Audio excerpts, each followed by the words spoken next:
So hello everyone, তো আবারও চলে এসেছি ছোট্ট মিনি ব্লগ নিয়ে। তো আগের ব্লগে দেখিয়েছিলাম তোমাদের আমার পুজো টুজো শেষ করে বিকেলবেলা ঘুরতে বেরিয়েছিলাম। তো আজকে যে ব্লগটা তোমাদের সঙ্গে শেয়ার করতে চলেছি সেটা হচ্ছে ঘট ভাসানোর আগে, ঘটকে যেমন ঠাকুর বিসর্জনের আগে ঠাকুরকে বিসর্জনের আগে বরণ করতে হয়, মিষ্টিমুখ করাতে হয়, ঠিক সেরকম কোনা পুজোয় যে ঘট থাকে না, ঘটগুলোকেও সুন্দর করে বরণ করতে হয়। তারপরে তাকে এই সুন্দর করে পান পাতা টাতা দিয়ে বরণ করতে। তো আমাকে দেখো আমি এক এক করে, আমি যেহেতু জানি না, আমার ননদ ও দেখিয়ে দিয়েছিল যে কিভাবে কি করতে হয়। আমি দু রকমের বরণ প্রথমে করে নিলাম, তারপরে লাস্ট বরণ হচ্ছে পান পাতা দিয়ে। পান পাতা দিয়েও দু রকম বরণ করতে হয়।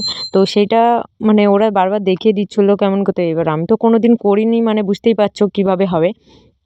তো আমাকে বারবার দেখেছিল, তারপরে আমি এরকম ২ বার ৩ বার এরকম করে লউটে পাল্টে পুরো মোটামুটি করে বরণের কাজটা কমপ্লিট করে নিয়েছিলাম। তো বরণের কাজ কমপ্লিট করার পর ওর পান পাতাগুলোকে সুন্দর করে যেন উল্টে মাটিতে রেখে দিতে হয়, সেরকম আমি ওরা যেমন দেখিয়েছে তেমনই রেখেছি। তারপরে আগুনের শিখার আগুনের শিখার যে তাপটা, ওইটা নিয়ে আমি কোনাগুলোর গায়ে স্পর্শ করে দেব। তারপরে ধূপেরও শিখার, সেটারও নিয়ে আমি স্পর্শ করে দিলাম।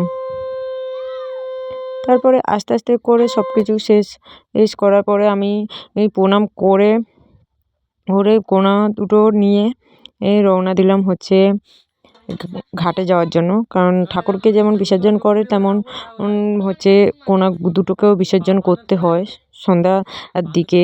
রাতে কিন্তু করতে নেই, এটা হচ্ছে সন্ধ্যাপুরের দিকে করতে হয়। দিয়ে আমি রেডি হয়ে চলে গেছিলাম। ওখানে কেমন করতে হয় দেখতেই পাচ্ছ।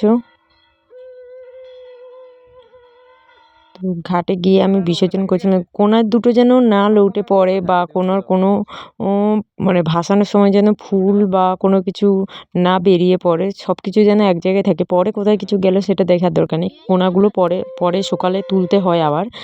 যাই হোক, সেইগুলো করার পরে আমি জল নিয়ে চলেছিলাম, যেই জলটা পুরো ঘরে দিতে হয়, ছড়া দিতে হয়, ঠাকুর মন্দিরে ছড়া দিতে হয়, বাইরের ঘর পুরোটা ছড়া দিয়ে যেটুকু জল বাঁচে ওইটা হচ্ছে ঘরের ওপরে ছড়িয়ে দিতে হয়। তো আজকে ছিল ভিডিওটা এই পর্যন্ত। ভালো লাগলে লাইক করুন, শেয়ার, সাবস্ক্রাইব করে পাশে থেকো।